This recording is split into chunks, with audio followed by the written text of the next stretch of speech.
untuk bincang-bincang tentang rancangan Undang-Undang Sistem Pendidikan Nasional atau RUU Sisdiknas. Seperti kita ketahui, pemerintah melalui Menteri Hukum dan HAM sudah menyampaikan usulan resmi pemerintah untuk memasukkan rancangan undang-undang ini menjadi bagian dari prolegnas prioritas kepada DPR.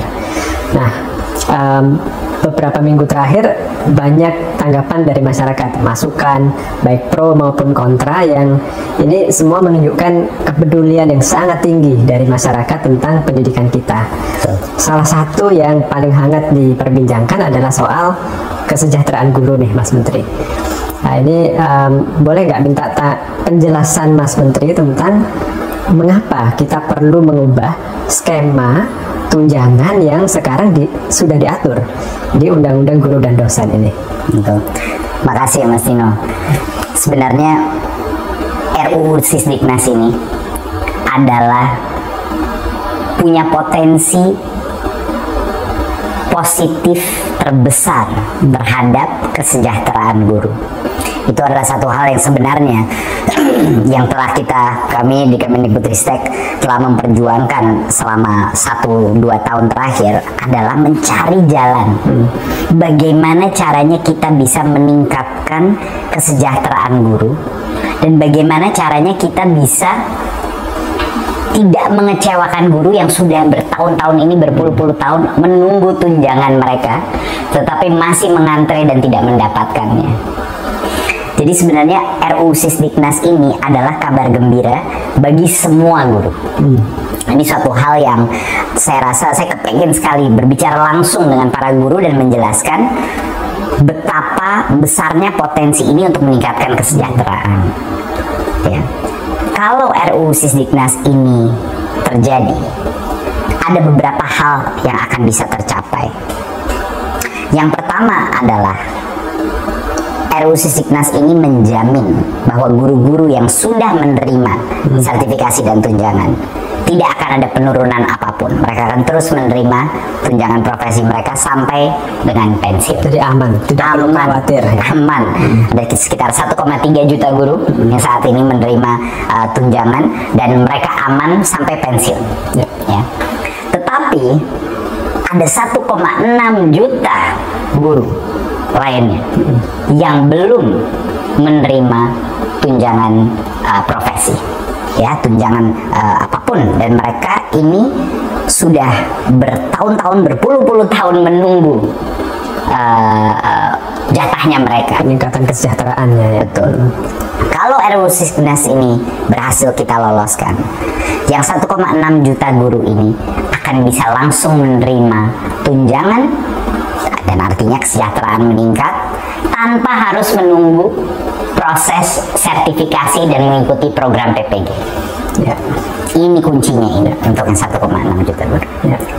Plus di luar itu, kalau RUU Sisdiknas ini digolkan, untuk pertama kalinya di Indonesia, guru-guru PAUD, saat ini ada sekitar 250.000 guru PAUD, guru-guru pendidikan kesetaraan, dan guru-guru pesantren itu bisa juga diakui sebagai guru, dan pada saat mereka memenuhi syarat, mereka bisa juga menerima tunjangannya. Jadi RUU Sisdiknas ini sebenarnya semuanya kabar gembira.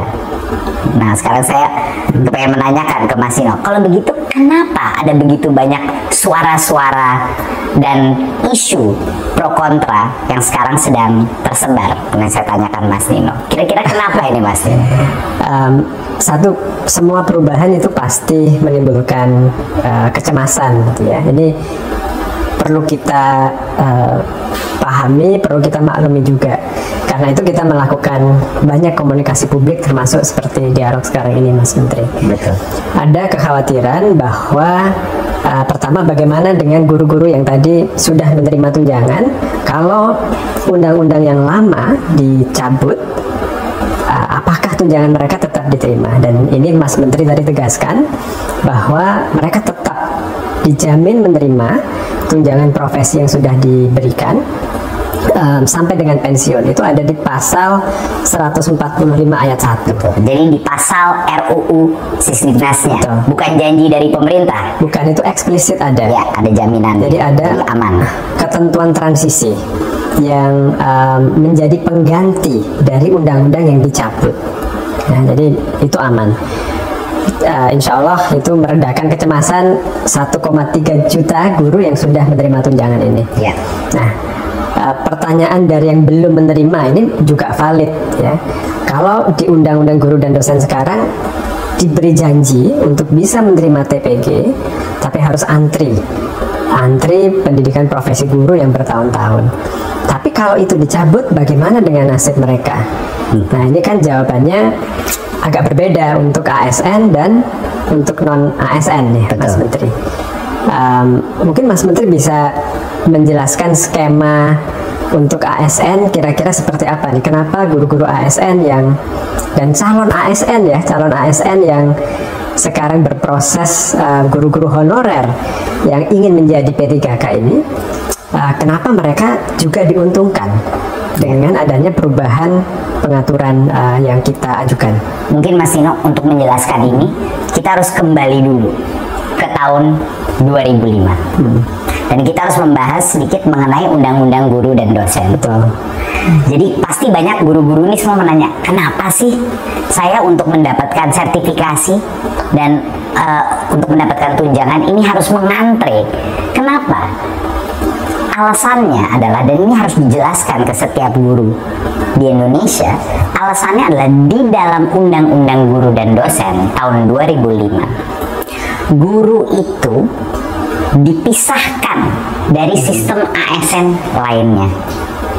Makanya disebut dalam Undang-Undang Guru dan Dosen itu ada kata-kata tunjangan profesi dan disebut berapa jumlah tunjangannya. Tetapi yang harus disadari oleh banyak guru-guru, di dalam Undang-Undang Guru dan Dosen itu proses untuk mendapatkan tunjangan itu dikunci dengan namanya proses sertifikasi, yaitu PPG. Sementara sistem kita punya kapasitas yang terbatas untuk PPG. Per tahun kira-kira maksimal 60 sampai 70 ribu proses PPG itu. Dan itu harus dibagi dua. Harus ada PPG untuk guru-guru baru, prajabatan, menggantikan yang pensiun, yang kita selalu kekurangan guru ya, karena banyak yang pensiun setiap tahunnya.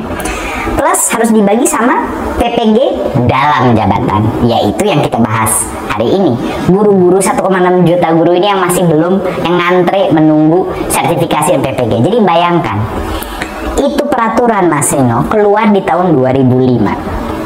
Sekarang tahun 2022, karena undang-undang tersebut, walaupun dengan itikat baik undang-undang itu, hanya 1,3 juta guru itu yang menerima sertifikasi. Jadi hampir 20 tahun untuk mencapai 1,3 juta guru disertifikasi. Kalau kita diam saja dan mengikuti peraturan itu, di mana disebut tunjangan profesi dan lain-lain, kita akan menunggu lebih dari 20 tahun lagi. Baru yang 1,6 juta ini bisa semua selesai disertifikasi, dapat PPG-nya dan akhirnya menerima tunjangan. Sekarang bayangkan kalau kita menanyakan, kalau saya itu di daerah dari Sabang sampai Merauke, saya ngomong sama guru, kalau kita memberitahukan mereka, iya Anda harus menunggu 20 tahun lagi, iya mereka akan bilang, ya saya sudah pensiun Pak. Mereka akan hampir setengah dari guru kita itu tidak akan menerima sama sekali karena sudah pensiun. Nah, ini adalah suatu hal yang harus dimengerti oleh guru. Kenapa mereka harus mengantre? Karena di Undang-Undang Guru dan Dosen mereka dikunci dengan sertifikasi karena ada pembedaan sistem tunjangan mereka. Makanya namanya tunjangan profesi disebut situ. Itu yang membuat guru itu diperbedakan dari contohnya ASN lain. Sementara ASN yang lain itu tidak perlu menerima, tidak perlu melalui proses sertifikasi atau proses PPG untuk mendapatkan tunjangannya. Jadi kalau misalnya Mas Nino, guru-guru ini disetarakan kembali dengan undang-undang ASN, ini untuk guru-guru negeri ya, kalau mereka untuk P3K, guru PNS, kalau mereka disetarakan lagi dengan undang-undang ASN, mereka akan bisa menerima tunjangan langsung tanpa mengantre sertifikat.